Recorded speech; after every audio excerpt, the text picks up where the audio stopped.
Assalamualaikum warahmatullahi wabarakatuh. Bagaimana kabarnya anak-anakku semua?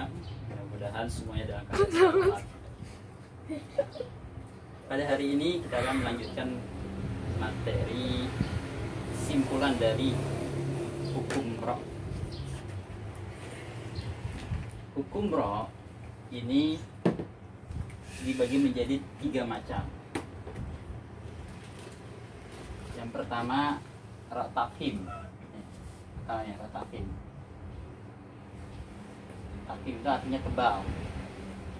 Cirinya yang pertama roh itu berharakat fathah atau domah, fathatain atau domatain. Ya, contohnya Rabbana, rohnya berharakat fathah nih. Kayaknya dia hukumnya tafhim. Contoh yang kedua Ruzikna, rohnya berharakat doma, makanya dia hukumnya tafhim. Kemudian yang kedua cirinya roh itu dibaca tafhim apabila roh itu mati atau sukun, kemudian huruf yang sebelumnya berharakat fathah atau doma. Ya. Saya ulangi, roh itu mati atau sukun, kemudian huruf yang sebelum roh itu berharakat fathah atau doma. Contohnya bardun. Lihat rohnya sukun kan?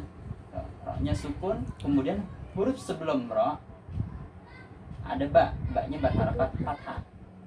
Maka dia hukumnya tafhim. Atau yang kedua Qur'anun gitu. Rohnya sukun nih. Sebelum roh ada huruf qaf. Qafnya berharakat doma, makanya dia dibaca tafhim juga. Kemudian yang ketiga, roh itu dibaca tafhim apabila roh itu mati atau sukun, kemudian huruf yang sebelumnya berharakat kasroh arido. Jadi sebelum roh dia ada huruf berharakat kasroh arido. Kasroh arido itu artinya kasroh yang bukan asliyah, bukan asli dia. Biasanya dibentuk-bentuk fil amr ya. Contohnya irji'u, rohnya sukun nih. Rohnya sukun. Sebelum roh ada huruf hamzah nih, berharakat kasroh. Ini kasrohnya kasroh arido nih.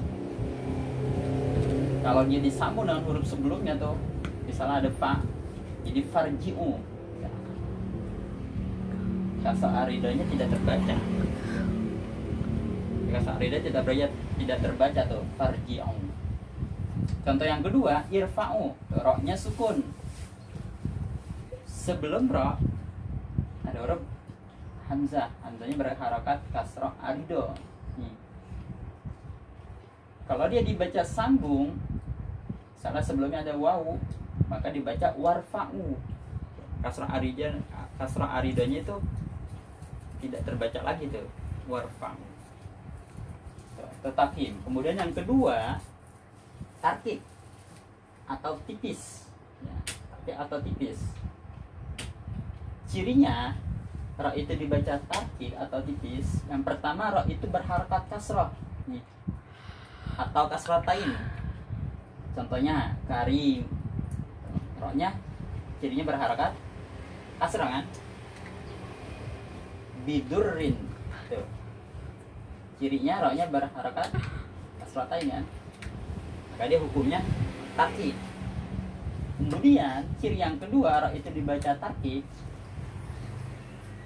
roh itu mati atau sukun, kemudian didahului oleh huruf berharakat kasroh.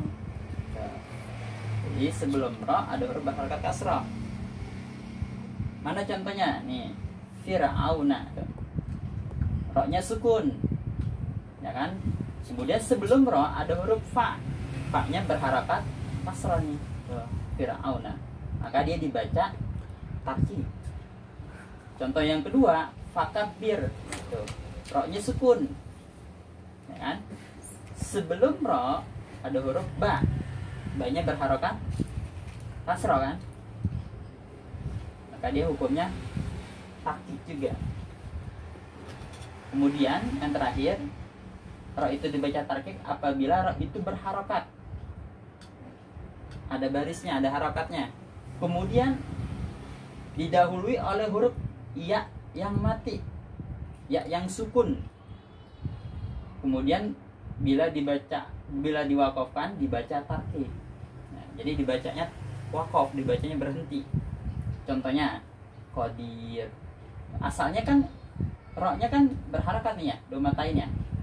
Kemudian sebelumnya ada ya yang mati, yang sukun tuh, nya sukun itu. Kemudian dibaca wakaf, dibaca berhenti, qadir, maka dia hukumnya tarkib. Contoh lainnya khabir. Asalnya roknya berharakat nih tuh, domatain. Kemudian sebelumnya ada ya yang mati tuh, yang sukun. Kemudian dibaca wakaf, dibaca berhenti, maka dia hukumnya tarkib juga. Kemudian yang terakhir, hukum yang terakhir yaitu jawazul wajhain.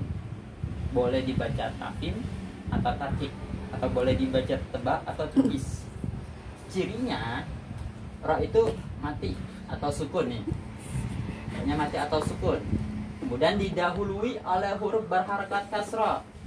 Jadi sebelum ra ada huruf yang berharakat kasrah. Kemudian menghadapi huruf isti'la. Ya, yaitu huruf isti'la ini kan kha, shad, dot, ghain, qa, qaf sama za. Jadi kalau salah satu huruf ini, huruf isti'la ini ada setelah ra mati, kemudian sebelumnya ada huruf berharakat kasroh, maka dia hukumnya jawazul wajhain. Mana contohnya? Nih, mirsad. Roknya sukun nih. Roknya sukun.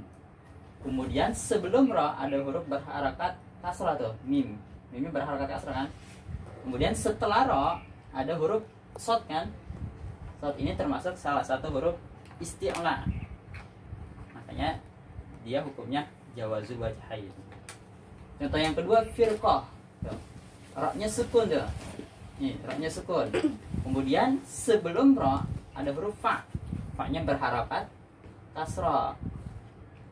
Kemudian setelah ra ada huruf qaf. Qaf kan termasuk salah satu huruf isti'la kan? Nah, makanya dibaca jawazul wajhain. Kemudian yang ketiga firtas. Firtas tuh, roknya sukun tuh. Kemudian sebelum ra ada huruf berharakat kasrah nih. Setelah ra ada huruf ta. Ta kan termasuk salah satu huruf isti'la kan? Makanya dia dibaca jawazul wajhain. Jadi kesimpulannya, hukum ra terbagi menjadi 3 macam. Yang pertama tafhim, yang kedua tarkib, yang ketiga jawazul wajhain. Mudah-mudahan dapat dipahami. Ini saja penjelasan dari saya.